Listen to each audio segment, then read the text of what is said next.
appears what it is here for RG3, and I'm not trying to be callous. Mike Shanahan, as we mentioned, drafted Kirk Cousins in the 4th round, the same year RG3 was drafted. He told NFL Network Kirk Cousins is a franchise quarterback. He'll be a top 10 quarterback in the league, no doubt about it. Your thoughts on that? I like Kirk. I do. I think he's an awesome guy. He's an awesome dude, extremely smart, intelligent, understands defenses, understands what Jay Gruden wants him to do. He's a guy he's one of these kids and one of these players who I feel like when he was 6, his daddy put him on the little league team and was like, son, you're going to play quarterback and we're going to learn everything about playing the position on and off the field. So I feel like he fits the position from that point. I don't think Kirk handles adversity well. So to be the quarterback of the Washington Redskins, a team that is trying to improve, but historically, just recent history hasn't been good. You can't throw an interception and that snowballs into 4, which snowballs into 2 in the second half the next week. And if you remember last year, Kirk was pulled for Colt McCoy. The game he started that he's credited with a win, Colt McCoy came in and played from the first quarter on because Kirk was injured. So I think we really have to look at these things. Well, he wasn't injured. Actually, Jay Gruden pulled him. You really but then they were both pulled again for RG3, and they went back to him last season. Well, and also, RG3 coming back, listen, that decision has a lot to do with Mr. Snyder. A big part of the door is not shut on Robert has to do with Mr. Snyder. I think there is some fire to the smoke around people inside the building, football people wanting to move him, and the owner not biting on it, the owner not wanting it to happen. Kirk Cousins, I think, is a solid quarterback. He's a quarterback that's going to do his best to do the things that Jay Gruden wants, which is why he was named the starter. He's not the long-term answer for the Washington Redskins. Can he get him through this season? Will he have some up times like the Philadelphia game last year, the Jacksonville game last year? Yes, he'll have games where he explodes, but he'll also have games where he implodes. And if you do those things, if you're not consistent, you can't be a starting quarterback in this league. Which is why I have come to this conclusion a long time ago and said it many times sitting in this chair. Kirk Cousins will never prove to be anything more than an average at best quarterback in the National Football League. Period. End of story. Jay Gruden better hope I'm wrong about that because he just put his butt way out on the end of the limb. This is sink or swim. He has chosen Kirk. He has not chosen the quote-unquote now ex-franchise quarterback. I hope Robert goes elsewhere. But he's trying to make Kirk Cousins into Andy Cousins. He thinks he can make him Andy Dalton, Andy Cousins. So I'm going to start calling him Andy Cousins because that's what he thinks he can do with him. And I don't think Kirk is as good as Andy Dalton is. I think physically he is. I don't know if he has the mental wherewithal that Andy Dalton has, which probably to me isn't exceptional. No, but it's better than it's a little better than Kirk.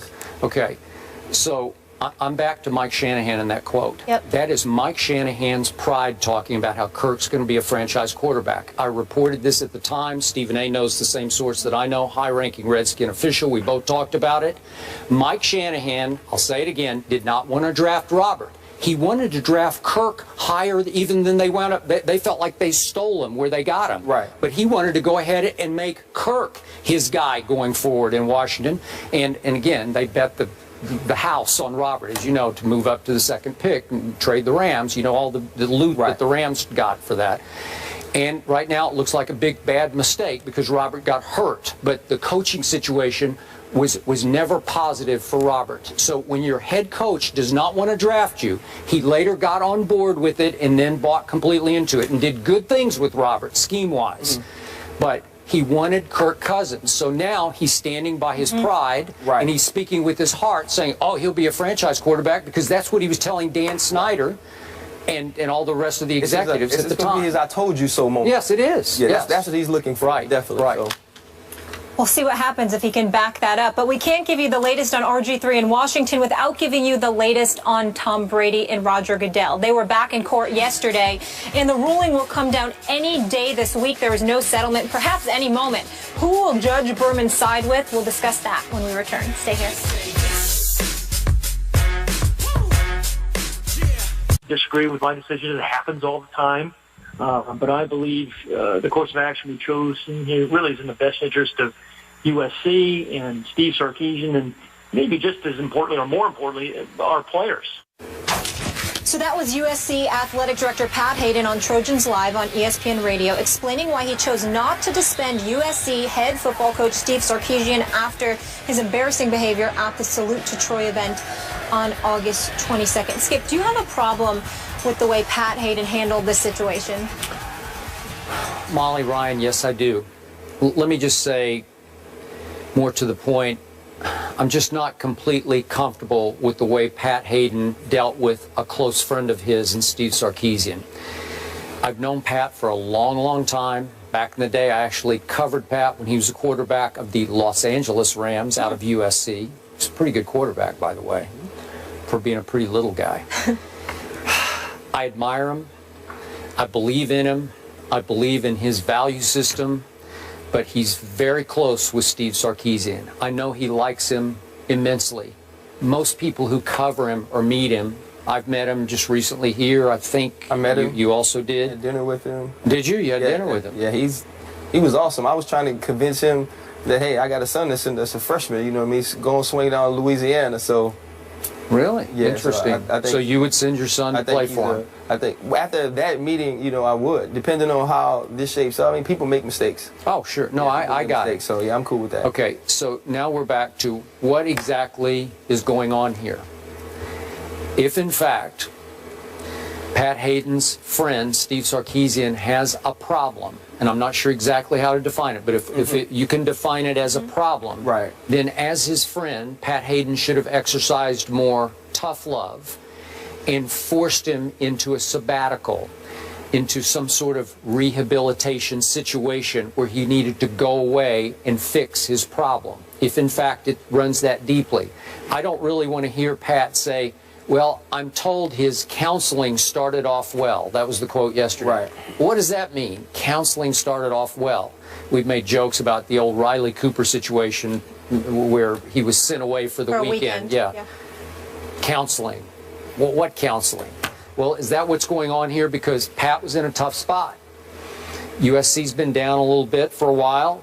Now you have a veteran, savvy quarterback in Cody Kessler coming back, and I saw Sarkisian here and likes his chances, man. Yeah. A lot of people like their chances. I'm seeing it all the way up to ranked 4th in the country, but they are a top 10 team, so clearly they have a shot at making the Final Four, the postseason this year. Probably going to win that conference. So do you send away your coach because he has a problem on the eve of what could be a breakthrough season? You'd be back on the national map. It's a tough call. Pat Hayden did what he thought was best for the program, maybe more so than for his friend, Steve Sarkisian. That's my take. Let's also point out this is the first year they're not under the NCAA sanctions anymore. Good point. So Steve Sarkisian, just when I met him, was genuine. He was fun. He was bright. He wasn't behaving the way he behaved there. So I don't know if it's a problem. I've only seen him that one time, and he was fine that night. So for me, I don't know how deep this runs. He came out and said afterwards he didn't have a problem. It was a mix of medication and a mix of alcohol. So I will take him for his word. Well, he actually said he didn't know if he had a problem. Was his response. Okay, so go ahead. So we take him for his word. He doesn't know if he has a problem. He's going to get help. I don't know if Pat Hayden fell victim so much to his love for Steve Sarkisian as he did his love for the USC Trojans. He's a guy that went to school there. Yeah. He played quarterback there. For him to have to live through the Lane Kiffin era and the Lane Kiffin tenure probably killed him inside. It probably did. And we're going into a year, Cody Kessler is a guy who's going to be up for the Heisman. Yeah. This great interception to touchdown ratio. They're finally ranked in the top 10. People are picking them to make the playoffs, playing in the Pac-12, which is going to be extremely tough division this year. If you come out of there, you probably do make the BCS playoffs. And he was faced with the decision. Do I make the decision that maybe puts my team in jeopardy, my school, the place I love, in jeopardy of not accomplishing all these things? Like you said, we are on the eve of accomplishing to help Steve Sarkisian, when I don't know how deep it runs. You know, he talks about the meeting they had and how forceful he was. And I know Steve got my point. I got my point across very sternly and these different things. I don't know if he was worried so much about getting Steve Sarkisian help as he is about the USC Trojans being a good football team, winning early games in the season, and not disrupting that. So for me, I don't think he handled it well from this standpoint. Whether he has a problem or not, the public perception is whatever you have going on was more important than you being able to function at this important event. So if I'm a kid on that team, if I'm a parent of a kid on that team, and I'm trying to explain to him how to behave, how to conduct himself, how to be an adult and be responsible, be accountable, I can't say that Pat Hayden held him to the standard I would want him to be held as a man who's now a mentor, a coach, the safe keeper of my child while I'm away, while he's at that school. So for me, Pat Hayden has to make a different decision for the program. And if the kids are really who's important to you, you set a tone that not only are you going to be held to a high standard, but the people that we put in charge of coaching you, the people we put in charge of recruiting you are going to be held to a higher standard. So now when Steve Sarkisian sits in the kid's home and he talks about his rehabilitation process and the things he's had to do to be the coach of the USC Trojans, part of it is I made a mistake. I was punished sternly and harshly. I accepted it. I'm better now. And if you go through things, I can also help you. He can't preach that to kids when he sits in their homes. And that's where Pat Hayden made the mistake. I completely agree. And yet Pat allowed the players, the leaders of the team, to quote unquote punish the coach the way they would. It was a joke. Thank you very much. I was going to say I laughed. That really was a joke. Because to punish a coach the way you would be punished for missing a meeting or being late to a meeting by running some sprints or up downs or whatever it is, it's just it doesn't equate. So if you're a player on the Trojan team right now, a leader on that team, have you lost some respect for the head coach? I don't know necessarily if you've lost respect for the head coach, but here's when you lose the respect. Here's when it becomes an issue. If I'm a player, we win a big game on Saturday night. I'm in LA. I go party. I have a couple. I'm walking down the street. I have disorderly conduct. And now it comes time to punish me. Are you going to make me run? Do they punish me by doing up downs? Or are you going to try to suspend me? Will I be held to a higher standard than you hold your coach? So that's where your issue comes in. How do you discipline players now once they get in trouble? I think three main points here. Is he protecting his guy? Is he protecting the school? Or are you sending a message to your kids? I just truly hope it's an isolated incident, and that we'll see moving forward. How's Oakland handling this, gentlemen? The Raiders are paying Trent Richardson $600,000 to not play with the team.